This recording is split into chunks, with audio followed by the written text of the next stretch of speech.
Hi, I'm Debbie Birch, and I'm the Physical Health Educator for the Rural Health Network. And I'm Veronika and I'm a Community Health Worker for the Rural Health Network. And we're here today to help you discover how to use your rollator the best way you possibly can. Or your walker. There are many differences between the rollator and the walker, so depending on what your condition is which one you should choose. So the walker is more for someone who's dealing with weight-bearing issues. So say for instance her, pick a leg, which leg is in, okay, so say for instance her leg is injured. She might need to use this to walk with, but the control is better on a walker than on a rollator. This one is good for somebody who doesn't have a lot of major balance issues. It's just there in case of a problem. So this one you're not really dealing with weight bearing as much, and you can manipulate it rather easily, and it is going to move a lot more. So that's a big thing to consider. Also, this one is heavier. So if you want to travel around and get to places and you have difficulty lifting things out of your vehicle, this one might not be as good a choice. That one is more lightweight. We also have differences. This one does have wheels. The bigger the wheel, the easier it is to use outside. She's got a different component. Mine has two wheels on the front, and the back does not have two wheels. Anything else we need to add? So mine doesn't have brakes. That's the other difference. Right. The brakes are just stopping. Speaking of the brakes, if you push down, you lock them, and that's when you can sit. And you can see when I went to sit, I turned by picking up my feet and moving. No spinning around here. Also, remember, this is just to sit on. It is not for transportation.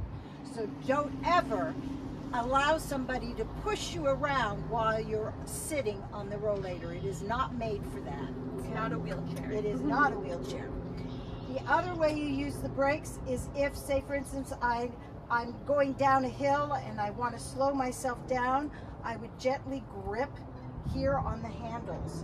Also, say I want to do a turn, I would grip this one and let this one float. And I can turn on a dime because my back wheel is stationary. So you can keep those things in mind while you're doing that. Another feature, rollators have a little pull cord that helps them fold up easily. So that's a nice feature. And also you can put things in here, and you can always get a basket if you so choose. And then the other difference with the wheels is this one might be a little bit more difficult to use outside because the wheels are smaller. You can also take those wheels off and have all four of them posts, which means that you would be lifting it up and moving rather than rolling it. Sometimes that is safer, especially if you're not used to it. You've got your broken foot or something and you're having to move safely without having to roll. That can be another issue. Putting only your weight on the leg that's not injured. If, say for instance, you choose to do it with the wheels, you can roll it. Just be very careful when you do the weight bearing shift. You see she's rolling it and then planting as she lifts her weight. Okay, now if, say for instance, she's now allowed to do weight bearing, it's the left leg is going to be the injured leg, right? So if the left leg is injured, you're going to lead with the left leg and transfer some weight onto your arms as you walk. Right. So she's taking a little bit of pressure, a little bit of weight off of the injured leg and pushing the rollator. Her posture is still good. She's still got the walker around her body. She's not reaching too far. So let's try that again. And you can see she's right. Now do that again and see if you can pretend like you're still transferring the weight, but try to even out your gait a little bit more. So the goal is to try and keep your gait even. I'm applying pressure, I'm releasing. I'm applying pressure, I'm releasing. So you know when you're going on to the more injured side of your body, you're putting just a little weight in your arms. Okay, so your affected leg is right here. She's going to lead with that leg and take a little weight into her upper body, and then she's just going to walk right through to the better leg, and then she's going to apply that pressure and then release.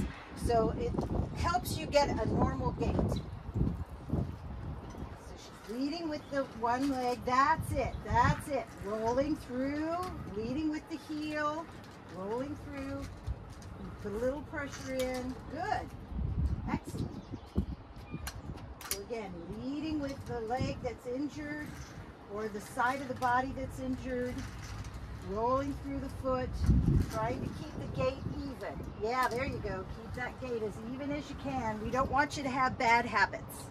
Excellent. Okay. Also, her posture was beautiful. She was sitting up nice and tall, and the walker was right around her body. Same thing goes with the rollator. You want to keep that rollator around you. So it's just here. Your fingers are resting on it. You've got the support when you need it. And it's right here. Your elbows are nice and relaxed, and they're sitting right by your hips. So for proper height, you want to make sure that the handles are at the break of your wrist. So you notice if I have my arms down, the handles are right near the break of my wrist, so I can keep a soft bend in my elbows. What we see a lot of is people straighten their arms and walk like this, which would not be good for your back. We want to protect your back, we want to protect your hips, so try to stand up nice and tall. And I always say to my ladies, imagine you're wearing a hoop skirt, you know, and that hoop skirt is your rollator. And you're just going to walk around and feel like it's part of your body. Don't feel like it's out here and you're trying to catch up with it. Bad posture.